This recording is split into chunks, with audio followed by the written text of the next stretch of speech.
Hi friends, welcome to Chennai food. சவ் சவ்வை பயன்படுத்தி நம்ம கூட்டு பொரியல் இந்த மாதிரிலாம் செய்வோங்க. அதே சவ் சவ்வை பயன்படுத்தி புதுவிதமான ரெசிபி அருமையான முறையில் எப்படி செய்கிறதுன்னு பார்க்க போகிறோம். வாங்க பார்க்கலாம்.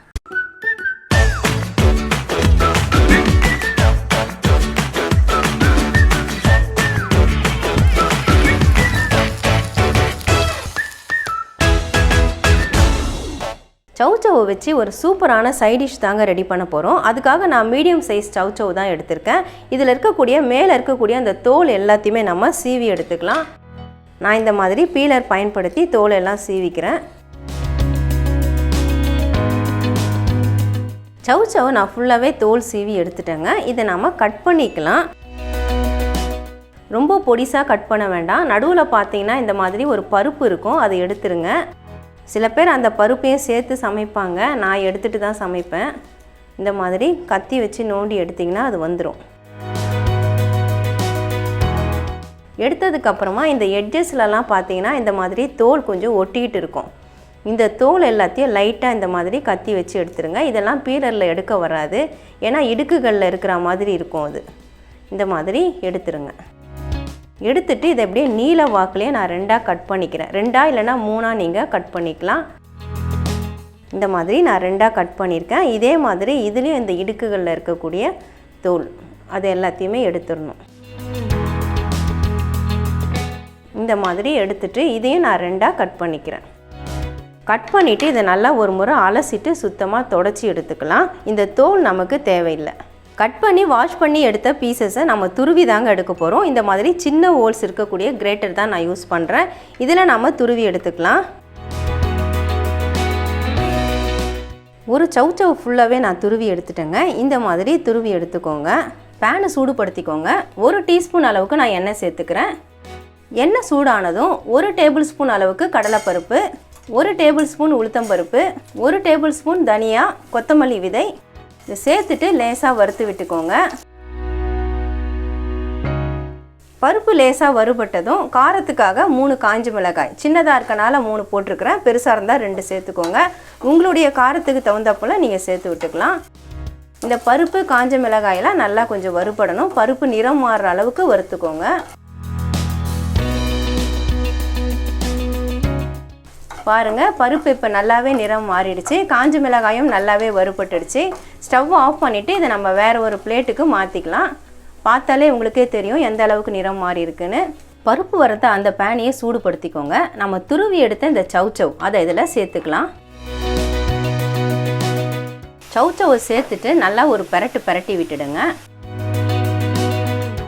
இது கூடவே 2 தக்காளி, மீடியம் சைஸ் தக்காளியை நான் கொஞ்சம் பொடிசாக நறுக்கி வச்சுருக்கேன், அதை இதில் சேர்த்துக்கிறேன். கூடவே காரத்துக்காக ஒரு பச்சை மிளகாய், பெருசாக இருக்கிறதுனால நான் ஒரு மிளகாயை 2ஆக கட் பண்ணி வச்சுருக்கேன், அதையும் இதில் சேர்த்துக்கிறேன். தேவையான அளவு உப்பு சேர்த்துக்கோங்க. நான் 1/2 டீஸ்பூன் அளவுக்கு சால்ட் சேர்த்துக்கிறேன். இது எல்லாத்தையும் சேர்த்துட்டு நல்லா ஒரு பிரட்டி விட்டுடலாம். இந்த சவ் சவ் தக்காளி எல்லாமே நல்லா வேகணும். இதுக்காக நம்ம தண்ணி எதுவுமே சேர்க்க தேவையில்ல. இதில் இருக்கக்கூடிய ஈரப்பதமே போதும்.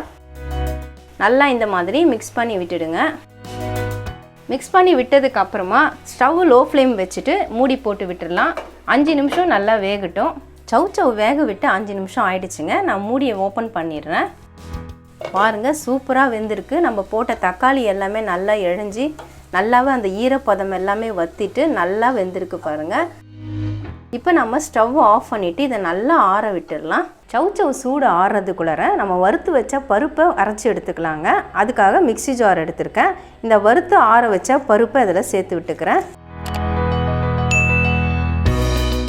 இதை நம்ம பவுடர் பண்ணி எடுத்துக்கலாம்.